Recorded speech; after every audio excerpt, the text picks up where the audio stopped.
Hey everyone, in this video, I want to show you how to use ChatGPT to write emails that sound like you. But we're really going to try to make them sound like you, and I have a pretty cool trick on how we're going to do that. And even better, we're going to make it reusable so that it's not a huge effort every time you want to do this. So let's get started. This is a prompt that most people would use when they're trying to use ChatGPT to write an email for them or to help write an email for them. They might say something like, write an email saying we need to redesign the header of the website. It isn't working well on mobile. And then ChatGPT gives you this response. And I mean, it looks like a good email. It's grammatically correct. It's detailed. But chances are this probably isn't how you write, and this doesn't sound like you. And you may have seen this before because enough people are using ChatGPT nowadays where you may have received an email or a message on Slack or a message on Teams, and you're like, this doesn't sound like that person at all. And that's why. It's because if you're using these AI tools without giving it the context or the information to speak and communicate, to communicate the way you do over email or text, Slack, Teams, whatever, however you're doing it, then it's not going to give you results that reflect you. So that's what I want to show you how to do. And here's how we're going to do it. So let's jump into it. This is the prompt that we're going to start off with. So we're going to say, pretend you are an expert at understanding writing styles. I'm going to provide you with 10 emails. It doesn't have to be 10. I'd probably say at least 10. If you're going to use more, that's probably better. The more data it has, the better it's going to be able to replicate. So I'm going to provide you with 10 emails I've written at work, and I would like for you to analyze and describe my writing style. Please let me know you understand. So then it's going to repeat what you said just to make sure you wrote the prompt correctly and gave it enough, gave it clear instructions.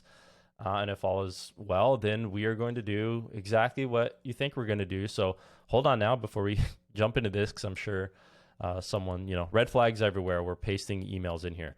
That's correct. So let's be smart about this, okay? Anything that we're going to put in here, we need to assume is public information. There's already been several incidents of AI leaks where information that people have posted in tools like this have gotten out to the public internet. So just a good rule of thumb, if you post it in here, assume the whole world can see it. So take out anything that's private, take out anything that shouldn't be in there. And if you're not sure if you should put it in here or not, then just err on the side of caution and maybe don't put it in here. So assuming what we have is safe, then let's take our 10 emails and drop them in here. So I created 10 fake emails. I was pretending I was a network engineer named Mike, and I was trying to convey like a pretty short and to the point writing style with occasional uses of emojis at the end. And hopefully when we generate our email, you'll see the pattern. It'll take this information as context and generate an email that sounds like us. We're Mike right now, right? So I'm Mike, the network engineer. All right, so I've got my 10 emails in here. And now this part's pretty cool. So ChatGPT is going to do the analysis of your emails, and it's going to tell you how you sound. What do your emails sound like when people are reading them? And you might find some interesting information in here. I know I did. I thought it was pretty cool because I've never had anyone analyze how I write emails. So take a look at this. You might find this information pretty interesting. So now that it's completed this analysis, we're going to tell it, and this is how we make it reusable, okay? We're going to say, this is perfect. Thank you. Can we label this Mike's writing style so that I can reference it in the future to have you generate messages in this style? So you see where we're going with this, right? Anytime we want to generate an email now, it has the data, it has the emails that I've written so that when I say generate this message in this style, it's going to generate emails that sound like my tone, how I write, because I gave it data on how I write. So ChatGPT is going to confirm, absolutely, I've labeled it as Mike's writing style. So now we're going to say, I'm going to show an example here. Please write an email saying I'm working on reimaging the laptops. They will be completed next Wednesday. Please write this in Mike's writing style. All right. So we're going to submit this. And you'll see, look at this. Perfect.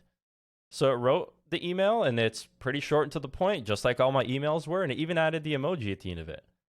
So that's really it in a nutshell. Give it some emails so it can understand your writing style, and then label it.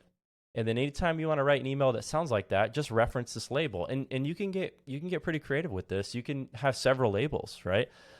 Maybe the way you write emails to a specific audience is in a certain style, and maybe if they're internally to your team, they're in another style. So you can leverage multiple labels to help you. I mean, the goal here is to ultimately save time. So I would say I would caution, like, this isn't a full replacement for email. It's a tool. So, proofread this, but realistically, this should speed up, how quickly you can draft emails and get them sent. So just a cool kind of method, a technique that I've learned. So I wanted to share that because I haven't met anyone personally who's doing the same thing. And I know this could be really helpful. So hopefully this saves you a few minutes a day, maybe a few more a week. And I hope you have fun. I hope you have fun using this kind of email writing style. Good luck.